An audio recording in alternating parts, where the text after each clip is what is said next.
still recall the thrill. I guess I always will. I hope 'twill never depart. Dear, when your eyes meet mine.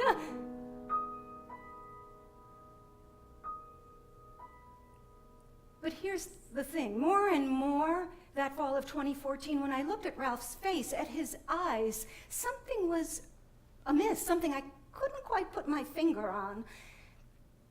At first I thought it was me. I was sad, depressed that the kids were no longer kids. So I kept treating my patients and working on the cabaret with Andrew about the empty nest. But then I knew it wasn't me.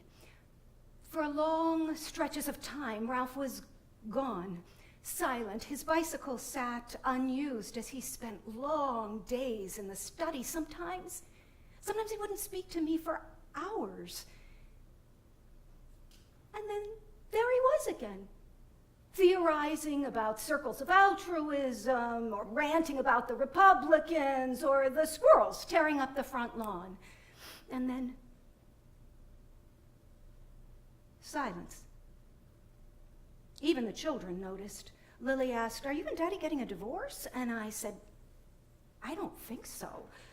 Of course, I spoke to Ralph about these changes, and he'd reassure me, saying it was stress, which of course we had in abundance. But one Saturday, 5 days before Christmas, the children were home from school, asleep. Ralph called to me from his study. There he was, sitting at his iMac, looking at his calendar, and without so much as a glance in my direction, he asked me a question, simple question. He asked me this: does January come before or after February?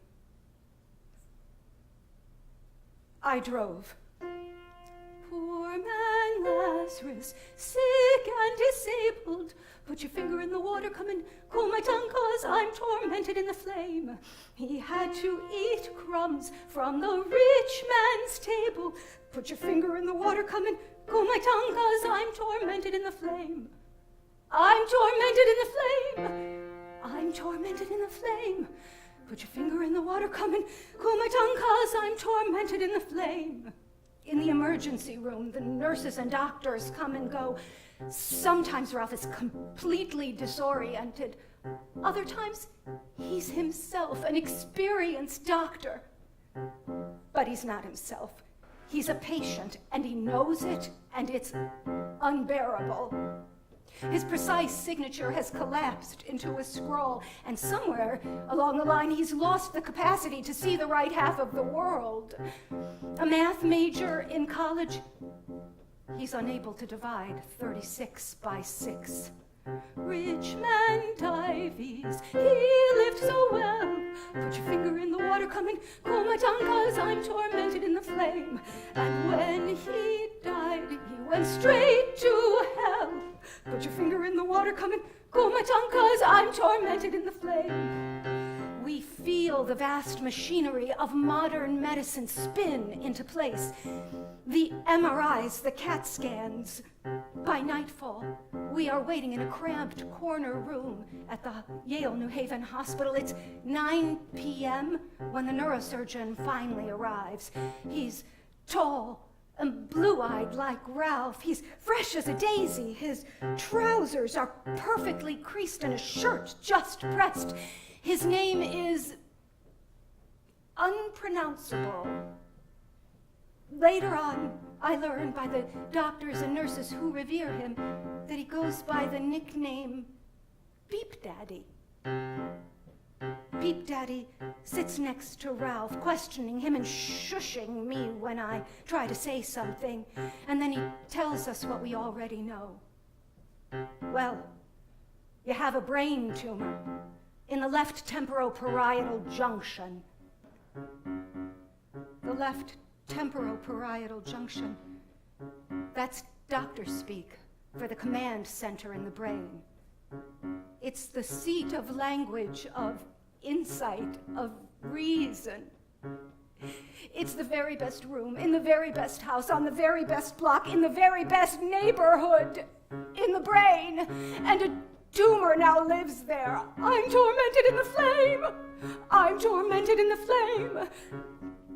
That's what's been causing these symptoms. Now, surgery can make it better, but we have a lot of work to do over the next 48 hours, so I want to make sure that you get as much sleep as you can. Put your finger in the water, come and cool my tongue. Peep Daddy then turns to me. He reaches into his pocket. He pulls out 4 carabiners and a rappelling rope. You're going to need these in the days and weeks and months ahead. Put your finger in the water, come and cool my tongue. No one is prepared for this canyon. But I have confidence in the two of you. You're a good team, I can tell. Put your finger in the water, come and cool my tongue. Remember, when you start to spin, orient yourself to the rock. Oh, to the rock. Sit back, position your feet, 1 foot behind the other. Good, good. Here's my card. And remember, don't hesitate to call me directly at any time. Poor man Lazarus, sick and disabled. Put your finger in the water, come and cool my tongue, 'cause I'm tormented in the flame. He had to eat crumbs from the rich man's table. Put your finger in the water, come and cool my tongue, 'cause I'm tormented in the flame. I'm tormented in the... Put your finger in the water, come and... I'm tormented in the...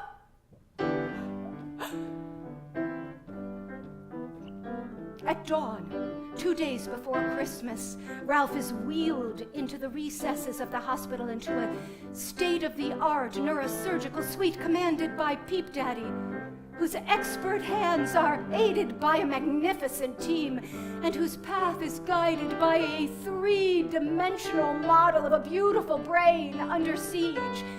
6 hours later, Ralph is awake. His head is wrapped in a turban, and he's laughing. He's speaking, he's talking on the phone, and he's feeding himself again. And we are cheering, me, the kids, Ralph's brother, my brother. It's a Christmas miracle. And we need one. We need one. Because the tumor is malignant and terminal. Glioblastoma multiform, high-grade, level 4. Radiation, chemotherapy, and maybe with a little bit of luck, a durable remission. 2 days after Christmas, Peep Daddy is unwrapping Ralph's bandages. So, Ralph, you're a medical man. You know this is a difficult path ahead. And Ralph says, yes, I must accept my fate. 3 on the right, 2 on the left. And Peep Daddy says, you'll have to identify your priorities. I know what my priorities are. Continuing my research and spending time with my family. And I add, in that order, and Peep Daddy, without skipping a beat, deadpans, Mrs. Hoffman, I never promised you a new husband. Patient Ralph E. Hoffman, date of birth 11/7/49. I'm his wife. Put your finger in the water, come in brain tumor program, 'cause I'm temozolomide flame.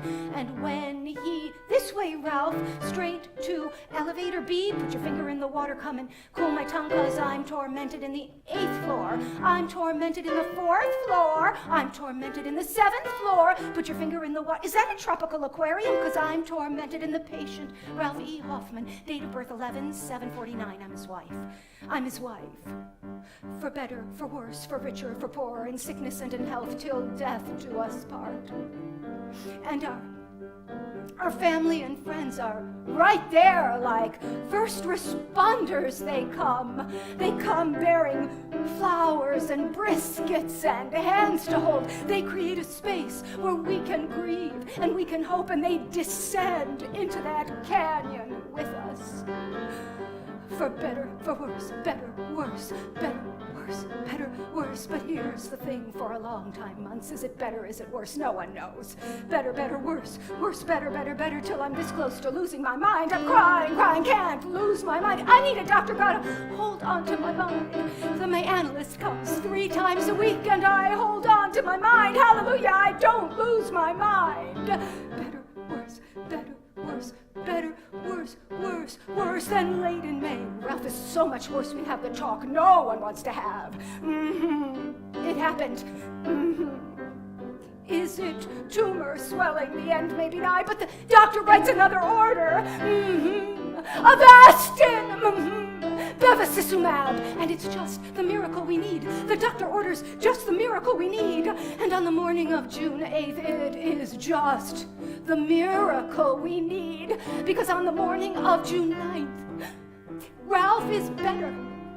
And in the days and weeks and months that follow, he is better, better, better, better, better, better, better, better, better, better, better.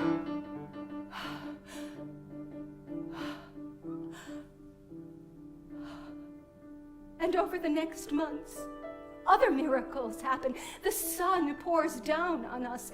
We vacation on the Gulf Coast of Florida, where we swim with the manatees and marvel at the nests of turtle eggs buried deep in the sand.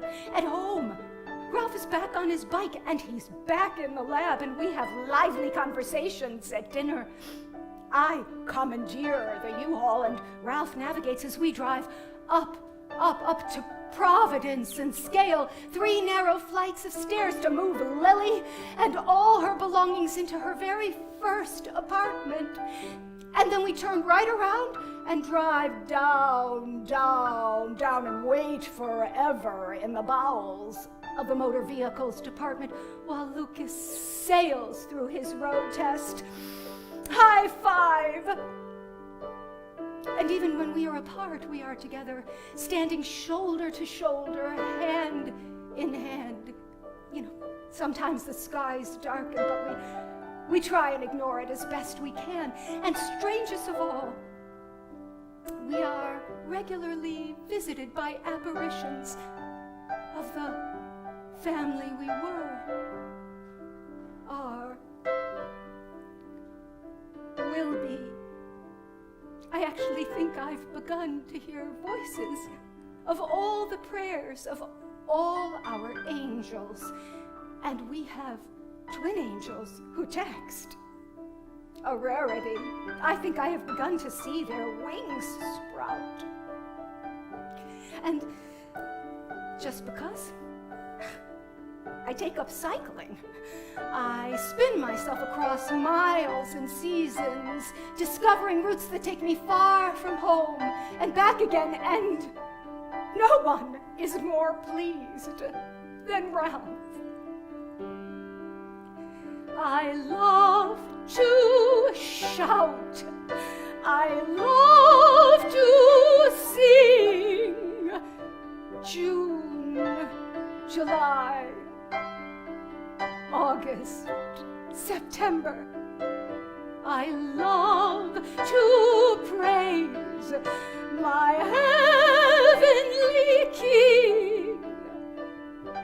September, October, November, December. Put your finger in the water, come and cool my tongue. Cool my tongue. Put your finger in the water, come and cool my tongue, 'cause I'm tormented in the flame.